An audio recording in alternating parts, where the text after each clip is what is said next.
நீங்கள் பார்த்து கொண்டிருப்பது நியூஸ் 20D தமிழ் உண்மை செய்திகள்.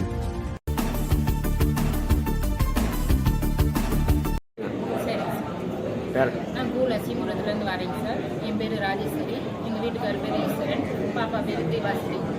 பாப்பாவுக்கு வந்து ஒரு லிவர் ஆப்ரேஷன் பண்ணாங்க. இந்த மாதிரி வயிற்றில் இந்த மாதிரி இருக்குது, ரத்தம் இருக்குது. காய்கறி ஆஸ்பத்திரிக்கு டாக்டர் சீனிவாசன் சார் வந்தார். இந்த மாதிரி பாப்பாவுக்கு இருக்குது, ஒரு சிடி ஸ்கேன் எடுத்துப்பாங்க அப்படின்னாரு.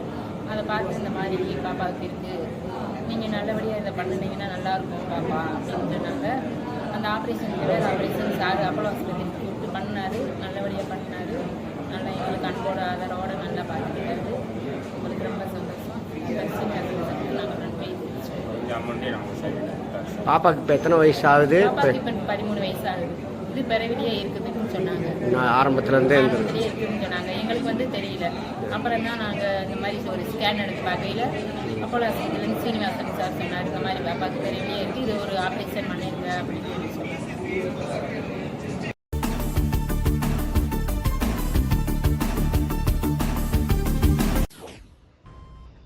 தேனியில் 13 வயது சிறுமிக்கு உயிர் காக்கும் அபூர்வ அறுவை சிகிச்சை.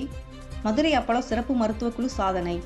தேனி மாவட்டத்தைச் சேர்ந்த 13 வயது சிறுமி சில நாட்களுக்கு முன்பு தேனி காயத்ரி மெடிக்கல் சென்டரில் மதுரை அப்போலோ சிறப்பு மருத்துவமனையின் இரைப்பை மற்றும் குடலியல் பாதிப்பு மற்றும் வளர்ச்சி குறைபாடு, சுவாசிப்பதில் சிரமம் காரணமாக சிகிச்சைக்காக வந்துள்ளார். இந்நிலையில் சிறுமியை பரிசோதனை செய்த டாக்டர் சீனிவாசன் ராமச்சந்திரன் மதுரை அப்போலோ மருத்துவமனைக்கு பரிந்துரை செய்துள்ளார். இந்நிலையில் மதுரை அப்போலோ மருத்துவமனையில் சிறுமிக்கு கான்ட்ராஸ்ட் சிடி ஸ்கேன் மூலம் அபர்ணதி மால்ஃபோர்மேஷன் என்ற மிக அபூர்வமான நோய் பாதிப்பு இருப்பது கண்டறியப்பட்டுள்ளன. இந்நிலையில் கல்லீரலுக்கு சென்ற சுத்திகரிக்கப்பட வேண்டிய இரத்தம் ஒரு அசாதாரண இரத்த நாள இணைப்பு காரணமாக கல்லீரலை தவிர்த்து நேரடியாக இதயத்திற்கு செல்வதால் இந்த நோய் பாதிப்பு ஏற்பட்டுள்ளன என மருத்துவக் குழுவினர் தெரிவித்துள்ளனர்.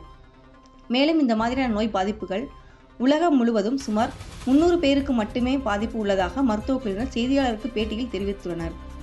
மேலும் அறுவை சிகிச்சை மேற்கொண்ட இரைப்பை மற்றும் குடலியல் அறுவை சிகிச்சை நிபுணர் டாக்டர் சீனிவாசன் ராமச்சந்திரன் கூறுகையில், அபர்ணதி மால்ஃபார்மேஷன் என்பது மிகவும் அரிதான ஒன்று. இதற்கு துல்லியமான திட்டமிடல் மற்றும் நுணுக்கமான அறுவை சிகிச்சை அவசியம். எனவே சரியான நேரத்தில் சிறுமியின் பாதிப்பு கண்டறியப்பட்டு சிறுமியின் கல்லீரலுக்கு செல்லும் இரத்தத்தை ஓட்டத்தை சீரமைத்து சிறுமிக்கு எதிர்காலத்தில் ஏற்படக்கூடிய சிக்கல்களை தவிர்க்க முடிந்தது என தெரிவித்தார். அப்போலோ மருத்துவமனையின் தலைமைச் செயல் அதிகாரி டாக்டர் நிகில் திவாரி பேசுகையில், சிக்கலான நோய்களையும் நவீன தொழில்நுட்பம் மற்றும் மருத்துவ நிபுணத்துவத்தை கொண்டு குணப்படுத்துவதில் மதுரை அப்போலோ முன்னிலை உள்ளது என கூறினார். மேலும் மருத்துவ சேவைக்கான இணை இயக்குனர் டாக்டர் கே பிரவீன் ராஜன் கூறுகையில், சிறந்த மருத்துவ கட்டமைப்பும் பல துறைகளுக்கு இடையே ஒத்துழைப்பும் இதுபோன்ற வெற்றிக்கு காரணமாக உள்ளன என கூறினார். இந்த செய்தியாளர்கள் சந்திப்பில் அப்போலோ மருத்துவமனை இணை இயக்குனர் டாக்டர் கே பிரவீன் ராஜன், தலைமைச் செயல் அதிகாரி டாக்டர் நிகில் திவாரி, டாக்டர் சீனிவாசன் ராமச்சந்திரன் மற்றும் டாக்டர் மதுசூதனன், டாக்டர் வெங்கடேஷ் ஆகியோர் கலந்து கொண்டனர். இதுபோன்ற சிகிச்சைக்கு மதுரை அப்போலோ மருத்துவமனை தொடர்பு கொள்ளவும் என மருத்துவக் குழுவினர் தெரிவித்துள்ளனர். தேனி மாவட்ட செய்தியாளர் முத்துராஜ்.